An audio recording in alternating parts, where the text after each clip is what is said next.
We've been discussing this book for a while now, is why we struck.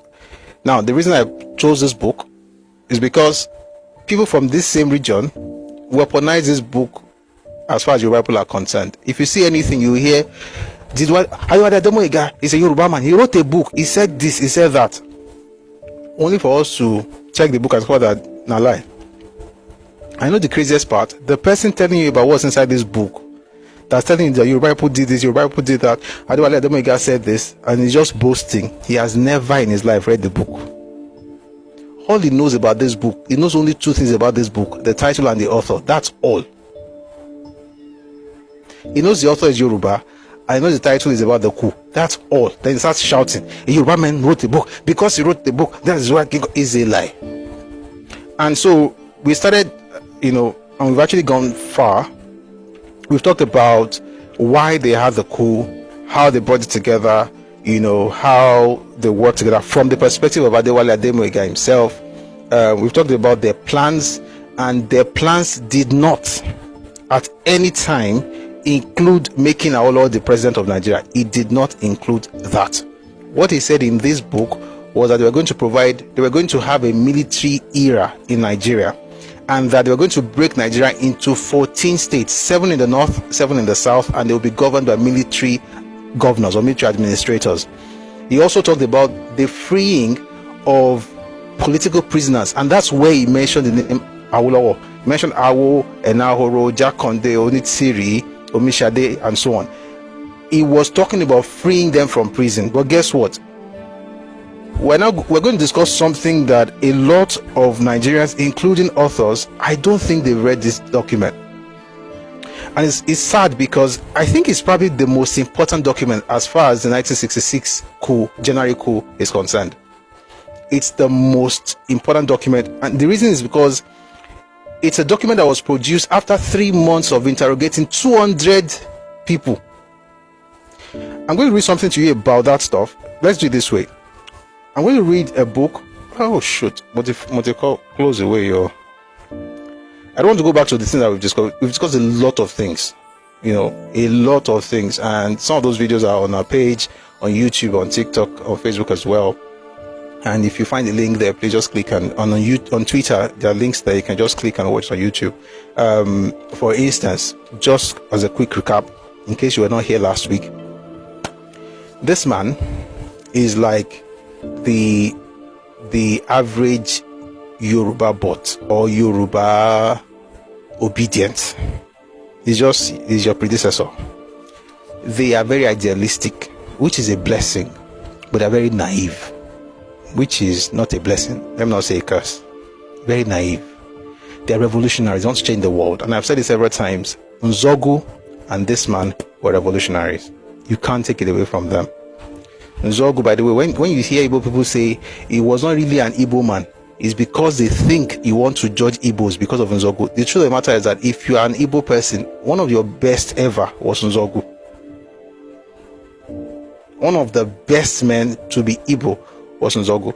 Nzogu was an idealistic young man. He was a revolutionary through and through. They wanted to change the country. They wanted to do things, turn things around. They were dissatisfied with the political situation that Nigeria was going through at the time.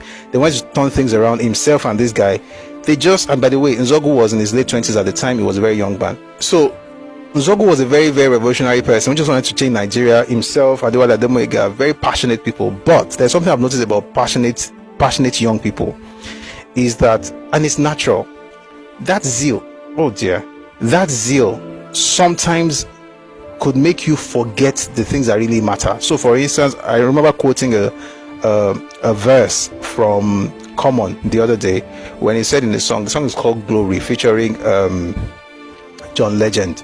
He was talking about how to make the space better for black people in America. Then he said it takes the wisdom of the elders and young people's energy. The truth of the matter is that you have to see that this your energy will not do enough without the wisdom of the elders. In other words, they just wanted to turn things around, change things, and while they were doing that, they were sidelined.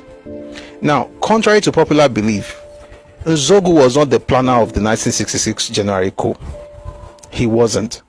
Nzogu was brought in much later. Interestingly, when you read this book, you also get the impression that this man, Ademoyega, Nzogu, and Ifajuna, were the three people that started the whole thing. That's the idea you're going to get when you read this book, which is why I tell people that when it comes to Nigeria's history, especially as that to do with the coup and the war, don't go by one source. If you do, you're not going to like yourself, because you're going to start feeling bad. You will discover things and you'll be like, how did I come to believe these things? Because suddenly you discover that it's deeper than what you thought. All right, so I was saying that he's not, when you read his book, it gives you this idea that, like, oh, myself, Ifajuna, and Nzogu, we go way back to 1961. As a matter of fact, that's when you can really tell we started this whole thing. He did not start this coup, but he thought he did. I remember saying something on Friday, that reading this book makes you really understand, the movie called Inception. And if you have not seen that movie, please try and see it. I think it's a very fantastic film. You should watch it. People can put an idea inside your head. You will think it's your original idea, but it's not even yours. And you will publish books like this, saying things about the things that you did not even do, making yourself, essentially putting yourself in a very dark spot. That's one. We're going to come back to that later. I also mentioned that one of the things I noticed about him just being revolutionary and being idealistic is that I didn't notice the details. For instance, he says that in 1959, the reason Zik did not work with Awolowo was because certain people in NCNC didn't really like the idea. That's what he said in this book, and he thought it was a good idea. But in reality, that's not what happened. The movie is called Inception. You see, it's a movie by Chris Nolan, starred by Leonardo DiCaprio. Right. He thought that was because certain people in NCNC did not like Awo's face. But no, that's not what happened. What really happened was that Zik was caught stealing money. You find this in the House of Commons Answered of 1956, where they mentioned that £877,000 had gone missing. You also find it in the report of this man, in this book by this man, Dele Ogun.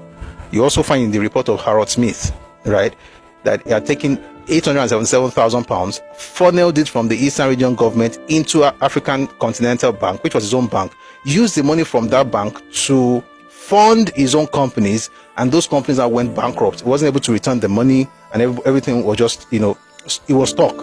And it was that, according to Dele Ogun and according to Harold Smith, that the British were able to use to get him to work with the North. Now, here's the point. The thing is that if you are a revolutionary and you're just very passionate about stuff, and like, oh, the reason is because of this, you don't know the real reason. So what you're fighting for, because you've never really asked the right questions, you may be fighting the wrong war, which is actually what I'm trying to get to. You may be fighting the wrong war, because what you think you're saying may not actually be what you need to get done.